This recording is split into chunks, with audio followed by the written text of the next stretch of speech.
Hey gamers, today we're going to look at Alma Mater. Let's check it out.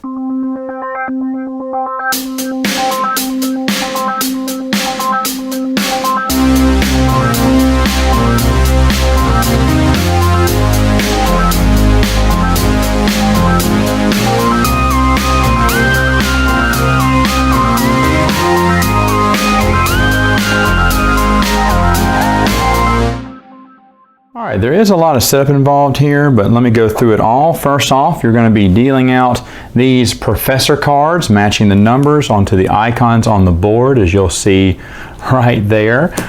There are 4 different professors for each of the 2 spots, so you'll just pick which of those professor cards you'll want to put down and put them in those areas. This adds for playability in the game. There are also some of these cards, these little chancellor cards, and what you're going to do again is you're going to put out these little bust cards, A, and I have the B and the C right there, and you're going to put the B and C there, then lay out the number of cards equal to the number of players plus 1. So in a 4-player game, it would have these 4. How to start off: each person is going to take turns just grabbing one each, and then after everyone has chosen one, that's going to be kind of like their special ability in the game. This last one will go up here, and it will be the A. Now there are also some tiles that you'll be using as well in this game. They're labeled A, B, and C, and basically you're just going to take randomly a C, an A, and a B, and then you're going to flip them all over, and those are the goals that they have to achieve to be able to get to use one of the abilities of these chancellors. Now once they use them, once they get them, they don't have to get them in order, but once they achieve, like if they get 4 dictionaries and 15 cards, then they'll unlock a man and they can get this bust card. And what this bust card says is, hey, as long as I have this on me, then I can take the advantage of this character card. Now you will have to look in the rule book for a lot of these icons the first few times you play, because it is a little tricky, but looking at the icons, the game will basically flow pretty easy once you memorize them all. Again, some other rewards would be if you complete B, you'll get 2 dictionaries and a book of whatever color you want, and this one moves you up the tech track twice if you get C. I'll talk about all these things in a minute. Well, let's go up the tech track, okay?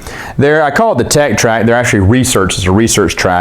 You'll have cards, a bunch of cards, A through E, and you'll have little spaces here. You'll go through the deck and randomly pick out one of each number or letter there. Now you're going to be placing your little starting tiles on the start of that track, and every time you achieve that goal, whatever it is, for instance, this is take one of your active workers and put them to sleep.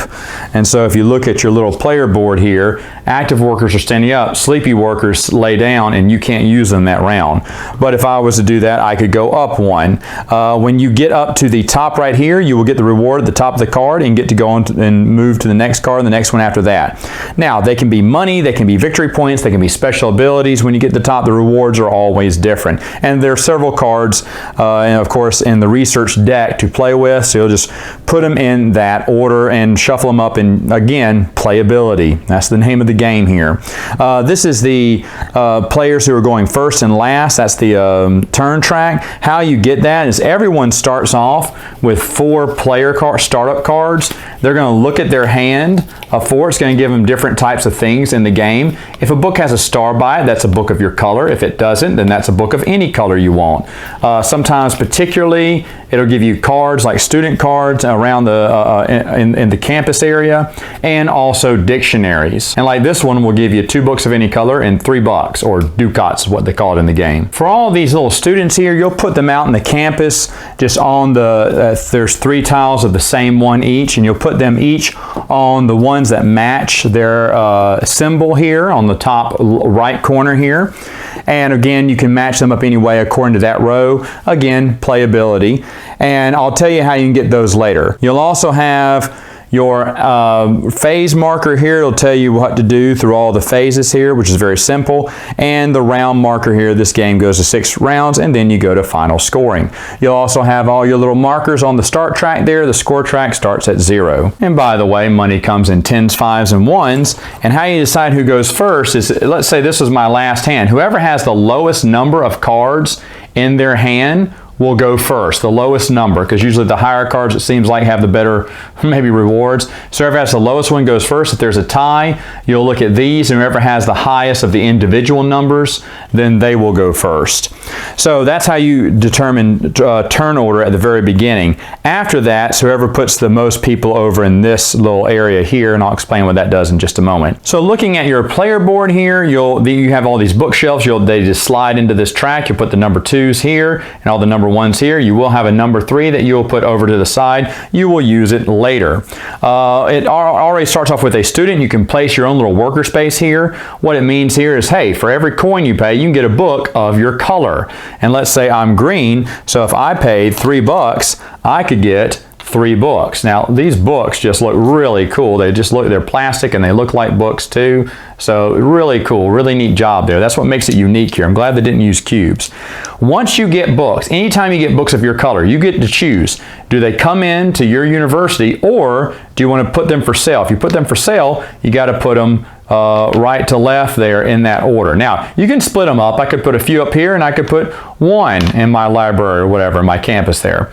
And these are for other people to buy. And when they buy them, they have to pay the cost associated at the top of the book here. And you have to go from here and stack them to there.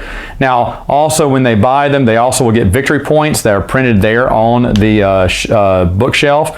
But once they cash it in once, you will flip this over and it will go dark, meaning you can still put books there, but they will no longer get victory points.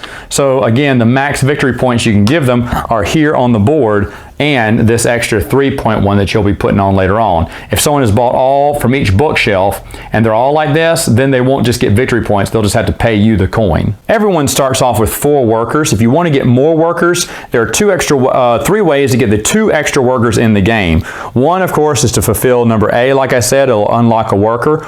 Or you can go through here and get past 15 points and unlock a worker. Or when you're buying students here on campus, you're placing them in 2, 3, 4, 5, 6. When you cover 6, you can unlock a worker as well. So that's how you can unlock the rest of your workers. Now, this is worker placement, so here's how it goes. You'll go into the action phase where you are then placing out, you're either using the actions of these professors when you have them. If you bought a professor, you would just have them over in your corner. You can't buy more than one of the same one, so I couldn't buy another one like this. And if I used him, I would just turn him to the side. That would be an action. Or if I wanted to, I could place him out on any of these areas. So let me just go over them real quick.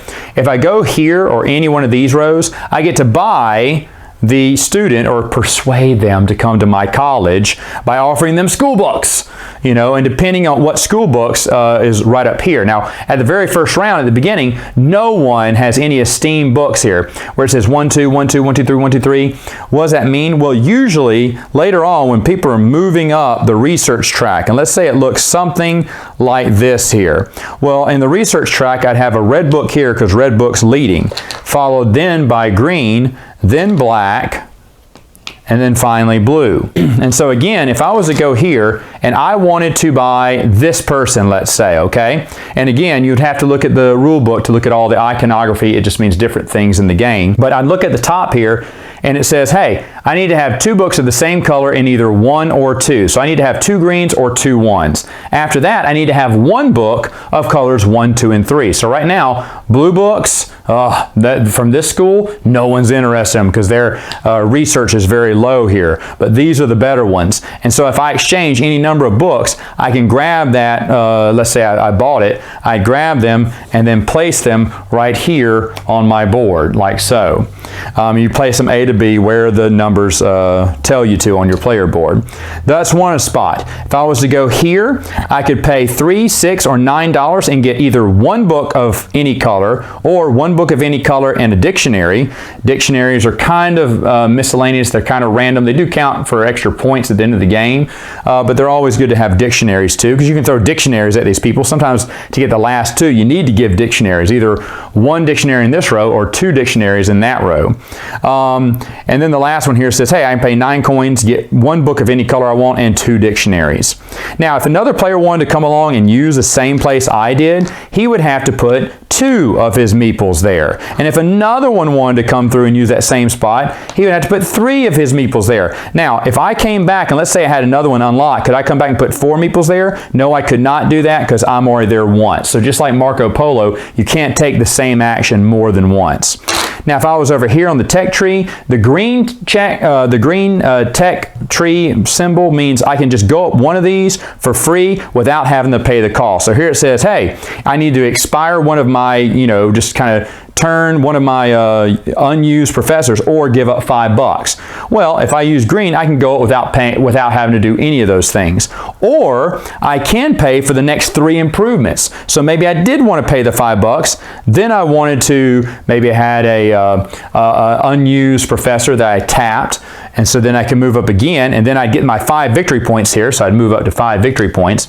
And then if I wanted to, I could do one more and take one of the guys on my board and lay him to sleep, like it says here on this card. And that way I'd move up the tech tree. Tech tree you want to move up because, like I said, you get points, you get coins, you can get different types of things in the game, different rewards in the game, but also it keeps your books the most prestigious books in the world. And so it's easier for you to get some of these recruits because you can always make more of your own books through your own player board here. Everyone else would either have to go to one of these squares here or have to buy your books. Now, where would they go to buy your books? Well, actually, it's here, and this is an all space. People can go here as many times as they want to, but here you can buy books as many as you want from one player. Now, there are cards that let you buy from 2 different players, but this one's just one player. So if someone wanted to, they could buy both of these for me. They'd pay me $7. I'd give them both of these books, and then I'd flip both of these over, 2 and 4, and they'd also get 4 victory points. All right, so that's kind of how it would work, and I flip them both over so that way I know, hey, no one else can get those victory points ever again. So that's how you can buy books from other players, and believe me, you'll be buying books from a lot of players. So it's a really good way to get income, of course, but it's also another way to get other books that are hard to get. Now, if you want to, you can also buy as many dictionaries as you want. For each $4, if I was to pay $8, I would get 2 dictionaries because they are $4 a piece. So if you're just trying to get some dictionaries, sometimes you need some of those dictionaries, and this is the best way to get them. There are cards in the student deck here that will give you a dictionary every round, which is really nice. Over here is just to give you money. You place 1 person there, you get 2 coins. If you place 2 people there at the same time, you get 5. If you place 3 people there at the same time, you get 8. Now, this is a turn tracker here. It'll let you know who's going to go next in turn order.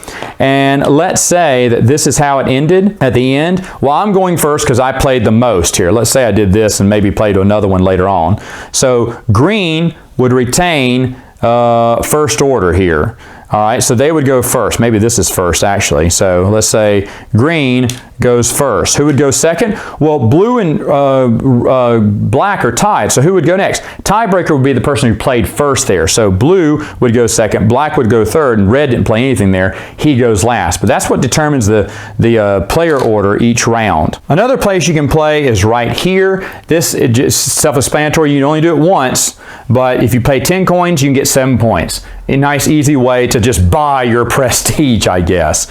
And then any one of these places, you can place one of your people here, and you can buy whoever's in that house. One of those 2 professors. Now, in a 2-player game, they kind of combine the top half and the bottom half together. You would just flip the board over, and that would give you a 2-player board. But what you would have to do, let's say I wanted to buy this professor here. Well, first off, it says here I need to pay 5 coins. Here it's 6, 7, and up there is 8. So I had to pay the 5 coin first, and then it says -2, -1, -1. What that means is I got to pay 2 books of the same color, then 1 book of another color, then 1 book of another color. So let's say, since I'm green, I'm going to pay with 2 of my green books. So there you go, after I pay the 5 coin. And let's say the other 2 I had were a red and a blue, so I'll put a red and a blue. Now after that, I take away any excess books, so this green book would go back into the pool, and I take this card, and since I paid the top one, the most one was green books, I put a green book there. Now every time that I use a green book, I can discard a green book and activate this card. Now you can only activate it once per round. When you activate it Of course, you'll tap it to the side. But going forward, anyone else who wants to buy that professor has to, or this chancellor, what is it, professor? Yeah, it's a professor, sorry. They would have to pay 2 green, 1 blue, and 1 red. So it behooves you to get these professors first, because then you dictate what type of books they require to bring them to that school. And to be honest, at the end of the game, I'm also going to score some victory points here. And of course, the higher the value, the higher the victory points at the end, and the better the cards too, because these cards just improve and you get better with them. Like for this guy up here, the one above him, you can try to work on the research track and you'll get a dictionary every time he gets tapped every round. So those are really nice, but you do want to be the first there so you can establish what books they're getting. I've already explained how to get counselors here. So at the end of the round, what are you doing? Well, you're trying to reestablish player order here on the board. Until you're reestablished, you'll see who had the most people here. After that, you're going to look and see about the books and see who's higher up the tech tree. And let's see, looks like green beat red. So green would beat red there. Now, over at the top here, it has money values. That's how much money they would be getting at the end of the round. It's kind of a little bit of a catch-up mechanism. Not too bad, because like I said, you're only getting a few bucks, which may not make a difference. And in the past, I don't think it has made that big of a difference, but it gives you some money for being in last, not too much. After you've reset all the books and everything, then you're going to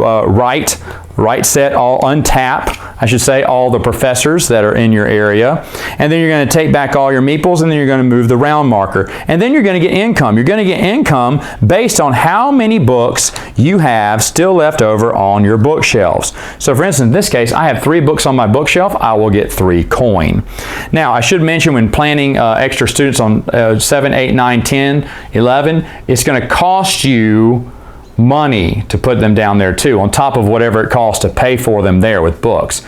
I should also mention that the more students that you have, the more books you'll be able to carry at the end of the turn. Now, it doesn't mean books in your for sale here on your bookshelves. It means books in your player area. Right now, you can only have a limit of 6. But if you got 2 more, it'd be 7. 2 more would be 8, 9, 10, 11, 12, okay? Now, there are, of course, students here who can help increase your book size as well, so you can carry more books from round to round. But if you don't, like if this was the end of the turn here, end of the phase here, and I had 7 books, well, I can only hold 6, so I'd have to get rid of 1. You would just discard it from the game. And basically, that's what you're going to be doing. You're going to be doing the same. You'd reset it back here. Okay, this is the action phase, or used by professor's phase. And you're going to go through doing the various actions on the board. You'll do that after 6 rounds, and then you'll get to final scoring. Final scoring is very easy. Final scoring is right down here on the little player board here. So basically, the first thing you'll do, for every book that you have of any color book that you have, you're going to get 1 coin for each of these. After that, you're going to convert those coins into victory points. For every 4 coins you have, you get 1 victory point. So if I had 16 at the end of this game, I'd have 4 additional victory points. After that, then you're going to look and see how many dictionaries you had left over. Dictionaries are going to give you 1 victory point each at the end of the game. The next thing you're going to do is you're going to look at the track up here, and whoever's book is the most prestigious gets 12 points. Second place gets 2nd, 3rd place gets 3. Of course, in a 3-player game, it'd be 5 and 0 for 3rd place. That's what that slash is for. After that, you're going to multiply the milestones you've achieved. So let's say at the end of the game, it looked like this a little bit. And I was green. Well, I've achieved 1, 2, 3, 4 milestones. So I'd multiply those 4 milestones times the number of professors I was able to get. Maybe I got 3 professors. So that'd be an extra 12 points there. Then I look at all my professors over here, and then I add up these victory points.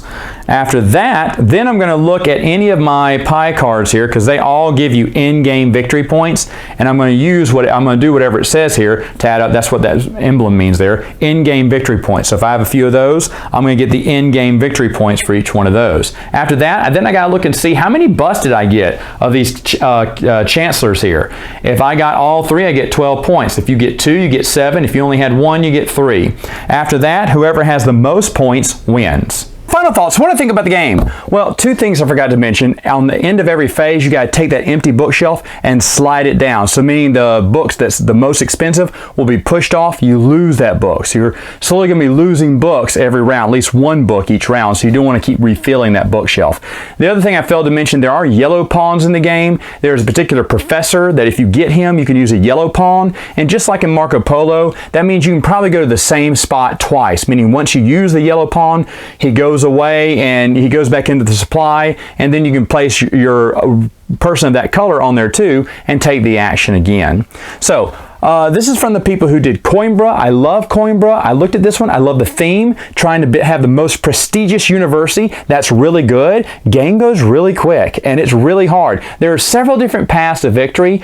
Someone tried to do it by achieving certain in-game victory points. One guy was going up the victory track, the research track, getting victory points that way, and looking at a few in-game points, like the bust, getting all 3 busts, and getting an in-game scorecard to give him a little extra money on those busts, and then trying to capitalize on professors in that tech track, and that was how he was going to get all his big points.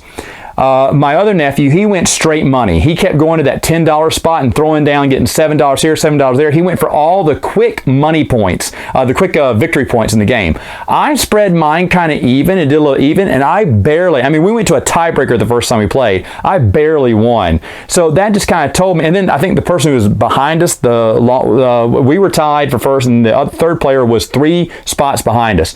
This is a tight game. This is a very close game, and I do love it. Do I like it better than Coimbra? I don't know. I think I like Coimbra better, but this one's great. I love the theme, and it is definitely well worth your time getting, gamers. All right, folks, that's all the time I have for now. Until next time, game on!